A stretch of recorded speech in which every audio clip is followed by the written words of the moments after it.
کیونکہ وہ وقت تھا کہ جب میں روز کام کر رہا تھا, بڑے انٹرویوز کر رہا تھا, تمام چیزیں.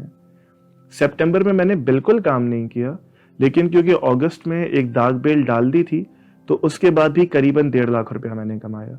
اور اکتوبر ابھی چل رہا ہے اور میں اب تک 25,000 روپے پہ کھڑا ہوں. یہ بتانے کا بھی ایک مقصد تھا. یہ تمام نمبرز آپ کو دکھا دیے, پیسے آپ کو دکھا دیے. اور ایک اور چیز جو بڑی اہم ہے وہ یہ کہ ظاہر ہر طرح کے آئیڈیاز آتے ہیں, ہر طرح کی چیزیں آپ کو لوگ بتاتے ہیں کہ ایسے کر لو, ویسے کر لو. میں آپ کو ایک چھوٹی سی بات بتاؤں, کیونکہ پیسوں کی بات ہو رہی تھی, کہ مجھے کس طرح کے آئیڈیاز بھی آتے ہیں اور میں ان کی بہت عزت کرتا ہوں, جو بھی وہ لوگ دیتے ہیں بہت محترم ہے. کہ یار ڈاکٹر اشتیاق کو بلاؤ کبھی, فیصل وڑائچ کو کبھی بلا لو. اور آپ جانتے ہیں جتنے بھی لوگوں سے میں نے بات کی ہے, میرا بڑا احترام کا, بڑی محبت کا تعلق ہے ان سے. انہیں بلا لو اور لائیو سیشن کرو, اور کوئی ٹاپک نہیں پریپیئر کرو. لوگوں کو بولو متفرق سوالات ہیں, آپ جو سوال کریں گے یہ گیسٹ اس کا جواب دیں گے, لیکن سوال کرنے کے لیے آپ کو سپر چیٹ یا اس طرح کی چیز بھیجنی ہوگی. تو آپ اس میں فائدہ دیکھیے کہ میں نے کچھ پریپیئر بھی نہیں کیا, وہ اپنی محبت میں آ بھی جائیں گے, اور اس سے بہت بڑا ریونیو جنریشن ایکسٹرا ہو جائے گا نا, یوٹیوب کے اپنے الگورتھم اور اپنے ایڈس سے الگ. اور ہفتے کی بنیاد پہ ایک انٹرویو ایسا کر لو اور لوگ بے تحاشا پیسے دیتے ہیں سوال کرنے کے لیے. تو میں نے کبھی اس آئیڈیا کو انٹرٹین نہیں کیا, کیونکہ میں پیسوں کے حساب سے یوٹیوب نہیں کرتا, میں پیسے کمانے کے لیے یہ کام نہیں کرتا. میری روزی اس سے جڑی ہوئی نہیں ہے, میرا گھر اس سے نہیں چلتا. تو اس لیے آپ دیکھتے ہیں کہ مجھ میں ذرا اپنے تئیں مجھے یہ گمان ہے کہ مجھ میں ذرا انڈیپینڈنس بھی ہے, کیونکہ ایک جگہ سے پیسے نہیں آتے یا اوور آل ان پیسوں پہ میں ڈیپینڈ نہیں کرتا, تو میں اپنی مرضی کا کام کر سکتا ہوں. تو یہ تمام باتیں بتانے کے بعد کہ ویوز بھی اوپر جا رہے تھے, ریکگنیشن بھی مل رہی تھی, لوگ بھی جاننے لگے تھے. جو ارباب حل و وقت کا حلقہ ہے وہ تو ویسے بھی کچھ حد تک جانتا ہے. پیسوں میں بھی آپ نے دیکھا کہ کتنا بڑا اسپائک آیا تھا, کتنے زیادہ پیسے بن رہے تھے. تو اچانک کیوں میں نے 2 مہینے کام نہیں کیا؟ اس کی وجہ بہت سادی سی ہے ان لوگوں کے لیے جو مجھے جانتے ہیں. وہ یہ کہ مجھے کرونک ڈپریشن ہے, مجھے ایک بہت شدید قسم کا اسٹریس اور انگزائٹی ہے زندگی میں. اس کے ساتھ چیزیں مینیج کرنا بڑا مشکل ہو جاتا ہے. مینیج کرنے سے مراد یہ نہیں ہے کہ صبح یہ کر لیا تو رات کو وقت نہیں بچا.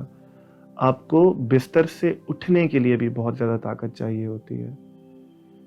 کوئی کام آپ کیوں کر رہے ہیں, اس پہ ذہنی طور پہ سوال اٹھ جاتا ہے. میں نے آپ کو یہ پورا قصہ شروع میں اس لیے بتایا کہ میں یوٹیوب اس لیے کرتا ہوں اور یہ میرے کانشنس کا حصہ ہے. لیکن کچھ چند ایپیسوڈز ایسے آتے ہیں ڈپریشن میں, اور جو اس سے گزرتے ہیں یا گزرے ہیں یا خاکم بدہن گزریں گے, تو وہ یہ دیکھیں گے کہ آپ اپنے وجود پہ سوال کرتے ہو. اور یہ ایسا بھی نہیں ہے کہ میرے ساتھ پہلی بار ہوا ہے. میں قریباً 14 سال کا تھا یا 15 سال سمجھ لیجئے کہ جب مجھے اس کی ابتدا ہوئی.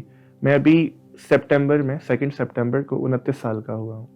تو میری عمر کا اکثر حصہ میں نے اس میں گزارا ہے. تو ایسا بھی نہیں ہے کہ میرے لیے کوئی نئی چیز ہے, ایسا بھی نہیں ہے کہ میں تھیراپی نہیں لے رہا تھا, ایسا بھی نہیں ہے کہ میں اپنی جو دوائیاں ہیں اس سے متعلق وہ نہیں لے رہا تھا. لیکن پچھلے 2 مہینے کچھ اس طرح عجیب سے گزرے کہ وہ جو ایگزسٹینشل سوال ہوتا ہے نا کہ کوئی چیز کیوں کی جا رہی ہے, میں نے اس کا معنی کھو دیا, مجھے سمجھ نہیں آیا.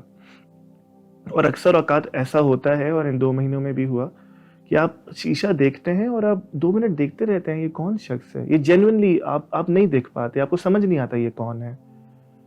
تو ڈپریشن سے گزر کے کیا ہوتا ہے اور اس میں کیا انسان محسوس کرتا ہے وہ اپنی جگہ. میں نے اس پہ کافی سال ہو گئے پہلے ایک مضمون لکھا تھا, کبھی موقع ہوا تو وہ بھی آپ لوگوں سے شیئر کروں گا. لیکن بتانے کا مقصد اس وقت یہ تھا کہ یہ ایک کنڈیشن ہے جو ساتھ ہی چلتی ہے, اور یہ ایسا بھی نہیں ہے کہ پہلی بار ایسے میرے ساتھ معاملہ ہوا ہے کام کرتے ہوئے کہ میرا دل نہیں کیا کہ یار اب نہیں کرتا, بس اب میرا دل نہیں کرتا. وہ جو جس سوال کی تلاش میں یہ کام ہو رہا ہے نا, وہ سوال کھو گیا ہے. لیکن اس بار یہ بہت شدید تھا, پہلے کبھی اتنا شدید نہیں ہوا. اور مجھے محسوس یہ ہوتا ہے کہ جس طرح عمر بڑھ رہی ہے یہ شدید ہوتا جائے گا, محسوس تو یہ ہوتا ہے. تو جو دیکھنے والے ہیں, جو مجھے جانتے ہیں, جن کو میں جانتا ہوں, جو ریگولرلی کامنٹس کرتے ہیں, جن سے بات چیت ہوتی رہتی ہے, وہ جان لیں کہ ایک یہ مسئلہ ہے. گو کہ کافیوں کو پتہ بھی ہوگا, لیکن اس کی انٹینسٹی اس طرح کی بھی ہو سکتی ہے. انہیں پتہ ہو کیونکہ کل کو دوبارہ یہ سچویشن آتی ہے اور یہ مکمل فیصلہ میں کر لیتا ہوں کہ بس یار اب اس کے بعد مجھ سے نہیں ہو رہا، میں کر نہیں سکوں گا، تو بس پھر خیر آباد کہہ کر بہت محبت سے چلے جایا جائے۔ میری پوری کوشش ہے کہ ایسا نہ ہو، میری پوری کوشش ہے کہ جب اس طرح کا معاملہ ہو تو بے شک ایک لمبا بریک لے لیا جائے، کیونکہ موضوعات تو بہت سارے ہیں بات کرنے کے لیے، اور جن پر آپ کو میرا خیال ہے کہ صحیح رائے نہیں ملتی۔ جیسے ایران میں پروٹیسٹ کا مسئلہ ہے، اس ویڈیو کے بعد میرا اسی کو بنانے کا ارادہ ہے، اور میں کم از کم اپنے تئیں آپ کو سمجھاؤں گا کہ ہم پورے معاملے کو کس طرح غلط طریقے سے دیکھ رہے ہیں، اور ہماری ڈبیٹ ہی چینج ہو گئی ہے۔ اسی کے بعد ہماری جو اسلام اور ٹیررزم پہ آپ تمام انٹرویو سیریز دیکھ چکے، اس کے بعد جو میری رائے کا سلسلہ ہے 6-7 ایپیسوڈز ہیں، وہ میں نے اسی طرح صرف بیٹھ کے بولنا ہے، کچھ بھی نہیں کرنا۔ میری ریسرچ ہوئی ہوئی ہے، حوالے میرے پاس موجود ہیں، لیکن ادھر بیٹھ کے بولنا، زبان کھول لینا، اکثر اوقات میرے لیے یہ بھی مشکل ہو جاتا ہے۔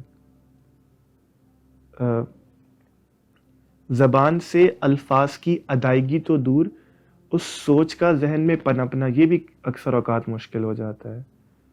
تو بس بتانے کا مقصد یہ تھا کہ یہ معاملہ ہے جو ہوا، جو شاید دوبارہ بھی ہو، تو میری پوری کوشش ہوگی کہ کبھی آپ لوگوں سے اس تعلق کو نہ توڑا جائے، لیکن ظاہر ہے ہم انسان ہیں، ہم سب کی اپنی کمیاں ہیں، کوتاہیاں ہیں، اور ہم سب راہ چلتے چلتے بھٹک بھی جاتے ہیں۔ اور اسی میں دیکھیے نا، ایک خیر اس میں پنہا یہ ہے ان تمام لوگوں کے لیے کہ جو اب تک اس بوریت بھری بات کو سن چکے، کہ دیکھیے یہی آپ کو پھر بتاتا ہے کہ کوئی بھی انسان ناگزیر نہیں ہوتا۔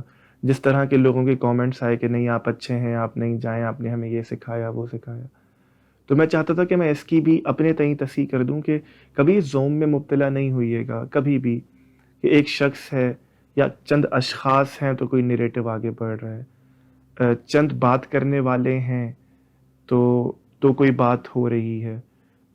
خدا اس پر قادر ہے کہ جس طرح جناب عیسیٰ کہتے ہیں نا انجیل میں کہ خدا اس پر قادر ہے کہ ہر پتھر کے نیچے سے ابراہیم پیدا کر دے، تو خدا کی قدرت پہ نہیں شک کرنا چاہیے، وہ بڑے لوگ ہمیشہ پیدا کرتا رہتا ہے، کبھی کبھی کہہ تو رجال ہوتا ہے لیکن وہ بڑے لوگ پیدا کرتا رہتا ہے۔ میں یہ نہیں کہہ رہا میں بڑا ہوں، میں انتہائی عاجز، انتہائی ناقص آدمی ہوں، لیکن اگر کسی کو یہ زوم ہے تو کبھی زوم میں مبتلا نہ ہوئی ہے کہ ایک شخص کے یا چند اشخاص کے نہ ہونے کی وجہ سے کوئی چیز رک جائے گی۔ یہ دنیا نہیں رکتی، یہ دنیا اپنے پیس پہ چلتی رہتی ہے۔ ہم جیسے بہت آئے، ہم سے بہت بہتر ابھی بھی ہیں، اور وہ خاک نشیں ہو گئے اور کسی کو خبر نہ ہوئی۔ اب دیکھیے نا، میں کام نہ کرتا یوٹیوب پر، ایک دن اچانک اسی 2 ماہ کے عرصے میں چلا جاتا، کس سے کیا فرق پڑتا؟ لوگ سمجھتے صحیح ہے، بس ہو گیا معاملہ، ٹھیک ہے، کوئی بات نہیں، کہیں چلا گیا ہوگا، کوئی دوسرا مشغلہ لوگ اختیار کر لیتے۔ مجھ سے پہلے بھی جو مجھے دیکھتے ہیں ان کے پاس چند مشاغل تو تھے۔ تو انسان کو کبھی بھی زوم میں مبتلا نہیں ہونا چاہیے کہ وہ ہے تو سب کچھ ہے، یا کوئی اور ہے تو سب کچھ ہے۔ ساتھ ہی ایک یہ معاملہ بھی مجھے لگتا ہے مجھے اس پر کلام کرنا چاہیے کہ انسان اہمیت کے حامل نہیں ہے، دلیل اور سچائی اہمیت کی حامل ہے۔ میں ہوں نہیں ہوں، کوئی اور ہو نہیں ہو، آپ ہو یا نہیں ہو، جس طرح میں نے کہا دنیا کا سفر چلتا رہتا ہے، اسی طرح آپ کی جو بنیادی منزل ہے نا وہ سچائی اور دلیل ہونی چاہیے، وہ آپ کو پھر کسی کے پاس سے بھی ملے۔ کل کو میرے پاس سے نہ ملے تو چھوڑ کے چلے جائیے گا، مجھے یہ کہنے میں کوئی آر نہیں ہے۔ اور میری پوری کوشش ہوگی کہ جس دن یہ معاملہ ہو جائے کہ میں سچائی پہ نہیں کھڑا تو میں خود ہی بند کر دوں گا، میں یہ کام کرنے کا کوئی فائدہ نہیں ہے۔ انسان کا ضمیر مطمئن ہونا چاہیے، خدا کو منہ بھی دکھانا ہے۔ یہ نمبرز کی ریس، یہ پیسوں کی ریس، یہ چاہیے آپ فیمس ہو جائیں، اس سے کوئی فرق نہیں پڑتا، بلکہ اکثر اوقات یہ بہت بڑا برڈن ہو جاتا ہے۔ عرفان جنیجو صاحب کی ایگزامپل ہمارے سامنے ہے۔ آخری بات بس میں آپ سے یہ کہنا چاہوں گا، جو اب تک اس طالب علم کی بات سن رہے ہیں، اس عاجز کی، کہ میرے لیے دعا کیجیے۔ چند لوگوں نے یہ بھی کامنٹس میں کہا کہ اسٹیبلشمنٹ سے دھمکیاں آئی ہیں یا کوئی معاملہ ہو گیا ہے، تو ان چیزوں سے اگر میں ڈرتا ہوتا تو میں یہ کام ہی شروع نہ کرتا، کیونکہ آپ میرے کام کی نوعیت دیکھتے ہیں کہ اگر لڑائی ہونی ہوتی یا دھمکیاں آنی ہوتی تو پہلے آ چکی ہوتی، اب تو ظاہر ہے اب تو معاملہ شائع و ضائع ہو گیا ہے۔ تو اگر ہو سکے تو میرے لیے دعا کیجیے، کیونکہ سکون تو خدا کی طرف سے ہی آتا ہے، تسکین تو وہی دیتا ہے، اس کے علاوہ کوئی نہیں دے سکتا، نہ پیسے دیتے ہیں، نہ اچھی زندگی دیتی ہے، نہ رشتے دیتے ہیں، نہ کامیابی دیتی ہے، نہ شہرت دیتی ہے، نہ دوائیاں دیتی ہیں نہ تھیراپی دیتی ہے، کچھ حد تک دیتی بھی ہے، لیکن جو اصل تسکین ہے وہ خدا کی طرف سے ہوتی ہے. تو میں بس یہ درخواست آپ لوگوں سے کر رہا ہوں کہ میرے لیے دعا کیجیے. میں بہت عاجز، بہت کمزور طالب علم ہوں. کوشش یہ ہوتی ہے کہ جس چیز کو جس طرح دیکھوں وہ آپ کے سامنے پیش کر دوں. اس زاویے سے مجھے کوئی خاص مسائل نہیں ہیں، جو چیز صحیح سمجھتا ہوں وہ کہتا ہوں. لیکن یہ جو ڈپریشن کی اور اس طرح کے مسائل ہیں، تو اگر آپ یہاں تک آ گئے ہیں تو اس کا مطلب ہے کہ آپ یہ بات سن رہے ہیں اور آپ ہمارا ایک تعلق ہے کہ جس کی بنیاد پر میں نے یہ سوچا کہ آپ سے یہ بات شیئر کی جائے. بالکل اس طرح کہ جس طرح میں اپنی والدہ سے کروں گا، بہن سے کروں گا، کسی اور سے کروں گا، دوست سے کروں گا. تو اگر اگین موقع ہو تو دعا کیجیے گا اس طالب علم کو، اگر آپ مجھ سے بڑے ہیں تو اس ناچیز کو، اگر آپ مجھ سے چھوٹے ہیں تو اس بڑے بھائی کو دعاؤں میں یاد رکھیے گا. کیونکہ جیسے میں نے کہا کہ سکون تو خدا ہی دیتا ہے، اور اگر آپ کے پاس سکون نہیں ہے زندگی میں تو یہ باقی تمام چیزیں بے معنی ہیں. میں نے آپ کو دکھایا، پیسے بھی دکھائے گو کہ بہت تھوڑے ہیں، لیکن 2.5 لاکھ 1.5 لاکھ ایک ہینڈسم اماؤنٹ بن جاتا ہے پاکستان میں. خاص طور پہ جب آپ کی وہ پرائمری انکم نہ ہو، آپ کو ایک پیسیو انکم آپ کی جنریٹ ہو رہی ہے، وہ کام کر کے جو آپ کو اچھا لگتا ہے. لوگ آپ کو جاننے لگتے ہیں، ظاہر ہے بیک ڈور بہت ساری چیزوں میں آپ سے باتیں ہو رہی ہوتی ہیں. میں آپ کو یقین کی حد تک کہہ رہا ہوں کہ یہ چیزیں سکون نہیں دیتی. تو ممکن ہو تو میرے لیے دعا کیجیے گا. ممکن ہو تو جب میں راہ سے بھٹکنے لگوں کسی بھی صورت میں تو میرا کان پکڑ کے مجھے واپس لائیے گا. اور ممکن ہو تو خود کی یہ بھی تربیت کیجیے کہ ایک دن آپ میں ہر کوئی جو آپ کو جو بھی اچھا لگتا ہے وہ مر بھی جائے گا. تو اپنی تمام وہ کہتے ہیں نا، do not put your eggs in one basket, سارے انڈے اس میں نہ ڈالیے. اپنے آپ کی یہ تربیت کیجیے کہ وہ انسان ایک دن مر بھی جائے گا، وہ انسان ایک دن عجیب بھی ہو جائے گا، انسانوں کا پتہ نہیں چلتا. تو اس کا احتمال رکھیے کہ جو آپ کو بہت اچھا آج لگتا ہے وہ کل کو آپ کو اتنا اچھا نہیں لگے گا، اور جو آپ کو آج بہت برا لگتا ہے وہ کل کو آپ کو بہت اچھا لگے گا. لیکن فیصلہ دلیل پہ کیجیے. یہ بات کہاں سے کہاں نکل گئی، میں نے آج بس سوچا کہ کیجولی ہی بات کی جائے، اس لیے بس ایسے ہی آپ کے سامنے بیٹھ گیا. تو اپنی دعاؤں میں یاد رکھیے، اپنی محبت کا اظہار کرتے رہیے. کوئی کوتاہی ہو جائے تو اگر آپ مجھ سے بڑے ہیں تو چھوٹے کی حیثیت سے میری تصحیح کریں. اگر آپ مجھ سے چھوٹے ہیں تو آپ چیزوں کو نئے زاویوں سے دیکھ رہے ہیں، اس پر میری تصحیح کیجیے. اور بس اب اس ویڈیو کے بعد ہماری کوشش ہے کہ ایران والے معاملے کو دیکھ لیا جائے اور پھر اسلام اور ٹیررزم والی پوری سیریز کر لی جائے. میری کوشش ہے کہ میں کچھ ہمت کر کے یہ کام کروں اور اس کے بعد دوبارہ پھر انٹرویوز کا سلسلہ شروع کیا جائے. اگر آپ یہاں تک آ گئے ہیں تو یہ بات سننے کا بے حد شکریہ، آپ کی محبت کا بے حد شکریہ. آخر میں بس مجھے غالب کا ایک شعر یاد آتا ہے. آپ جانتے ہیں کہ میرا بڑا شغف ہے شعر و شاعری سے، اور غالب ظاہر میرے لیے خدائے سخن ہے. تو وہ کہتے ہیں کہ مارا زمانے